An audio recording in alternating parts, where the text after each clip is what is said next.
Welcome back to the Fantasy Hockey Podcast and the first ever edition of Hot Hands, a whole new series Brandon and I came up with to talk about players that are getting a ton of hype.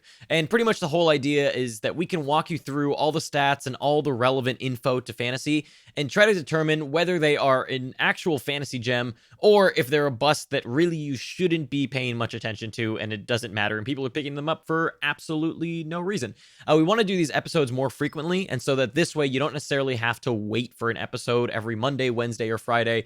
We can tackle Hot Hands far more quickly, so be sure to let us know in the comments of other videos or this one of other Hot Hands you'd like to hear. You can also let us know on Twitter or Discord. And on top of that, also be sure to subscribe and turn on notifications so that you can get Hot Hands videos before anybody else. So today we're talking about our friend over here. Yep. Ilya Samsonov. A lot of hype around him. I mean, he's the next big thing in Washington. For a long time now, he's been regarded as maybe the top rookie goaltender or prospect goaltender in the entire league. The only other ones that are really close were Carter Hart back then. There was Igor Shesterkin on the Rangers, and then there's also Ilya Sorokin, who's on the Islanders. And so those are kind of the top four that have been talking about for quite a while, to be honest.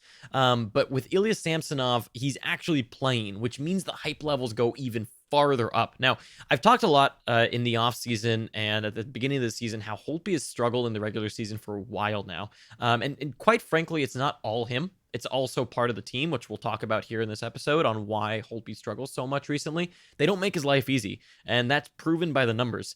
So, look, the thing with Samsonov is he is good, but there's some questionable things that I'm not sure is going to continue. Now, if you remember 2 years ago, Philip Grubauer stole the net, I guess, from Braden Holtby, and that's when he became this like, oh my god, he's a starter, and everyone started playing him, or he got traded eventually to Colorado to be a starter. And that year, Grubauer actually only played 35 games. So I think when I look at a guy like Samsonov, I look at a guy who most likely is only getting 35 games max. That's kind of what you're looking at, because they're going to need Holtby down the stretch, and Ilya Samsonov's a rookie goaltender, and games are going to get harder, and they're also going to figure him out a little bit more. Right now, the thing too is they don't really know what they're going up against, and so he does have that as a benefit. But let's jump into the stats for a second here so that I can explain exactly what's going on this Samsonov versus Holtby thing. And I know that there's a lot of hype, especially now that Samsonov just, got put in after Holtby let in 3 goals on 3 shots against versus the Colorado Avalanche last night.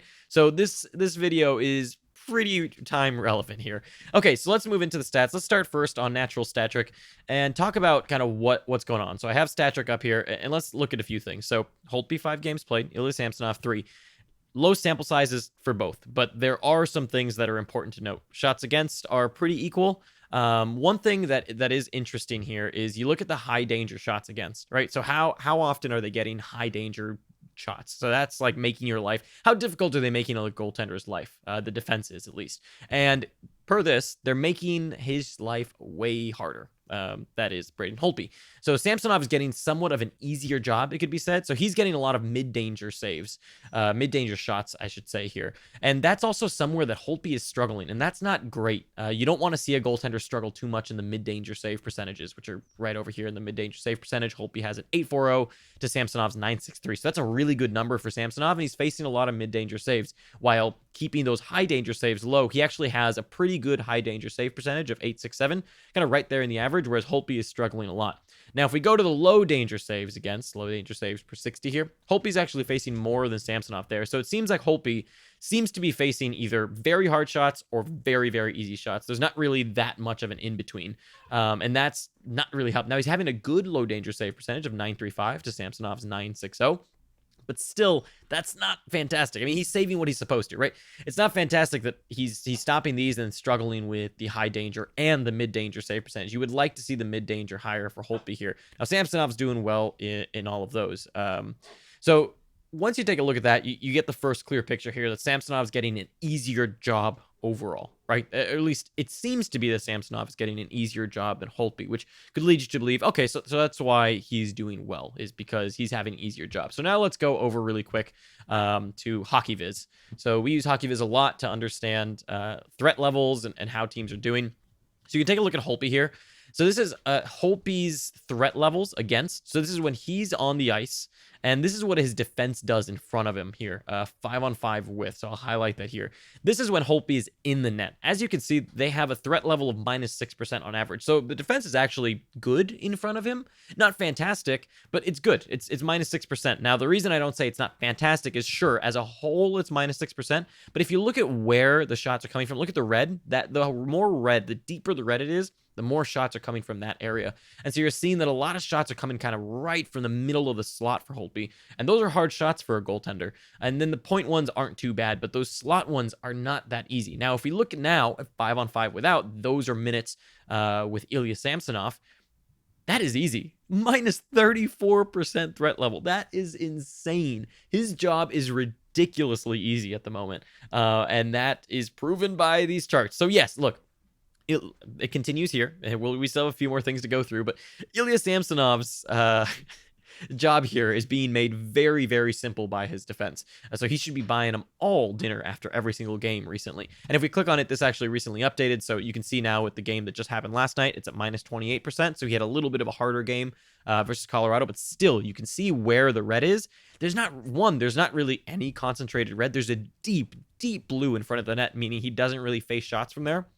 The only place that he's really facing it is a little bit from like that face-off circle over here on the left side. He's getting some shots from in there, but not too bad. I mean, there's really a very concentrated red, so he's not facing too many there. There's a lot more blue. That's what you want to see. And if we go over back here to Holtby with the update from today, still at -8%. So you're seeing kind of what it is for Holtby. Holtby's having a tough job. Samsonov's having an easy job. Now, with that being said, Holtby, this is the Holtby last year. So this is last year's Holtby. Here's his 5-on-5 with and 5-on-5 without. So this would be Phoenix Copley for the most part. So last year, Phoenix Copley did face a lot of slot shots. You can see the red down here on the 5-on-5 without. He faced slot shots, but not that many. And if it wasn't a slot shot, he really wasn't facing any difficulty. It was just average. It was easy, so to say. It was just average performances from the defense. Now, if you look at 5-on-5 with Holtby, look at that red in the slot. Look at that.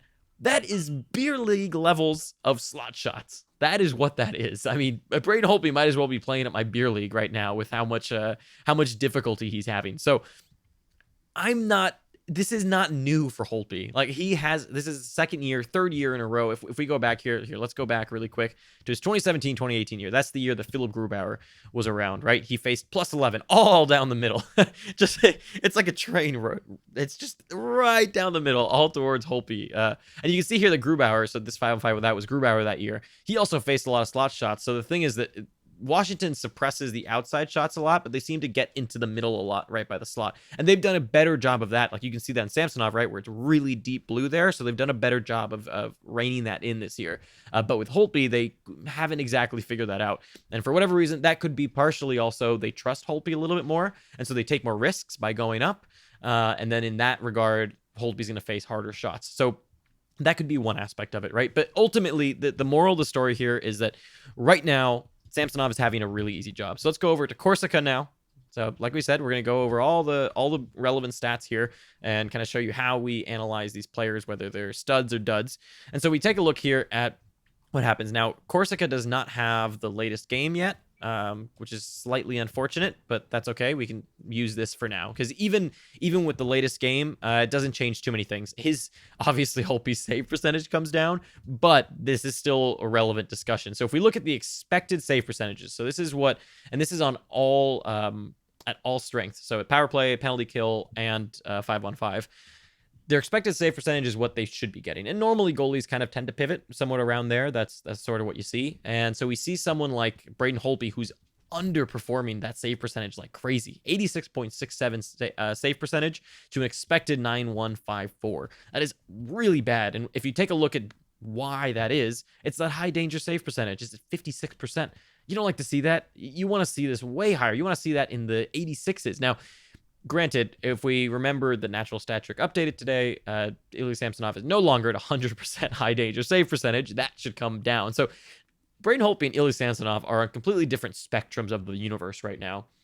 Ilya Samsonov is having a very easy time, not having a lot of high danger save percentages, and is unsustainable in all the hard shots he's stopping. Those will come down. He's going to let in harder shots. Now, for that to happen as well, though, Washington has to let in more difficult shots on Samsonov, and we'll see what ends up happening. I would assume that the trend ends up becoming where Holtby and Samsonov kind of merge a little bit more, and Samsonov starts to face, as Samsonov gets better, they don't feel they need to protect the net as much as a rookie goaltender, but who knows? Sometimes when there's a rookie goaltender for the entirety of the season, you see the team play really, really well in front of him and want to prevent those high dangerous shots because they want him to do well.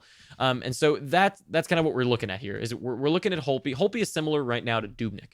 That's who he reminds me of. He has a good expected save percentage, although Dubnyk's is actually better than Holtby's here. And he's underperforming it, sorry.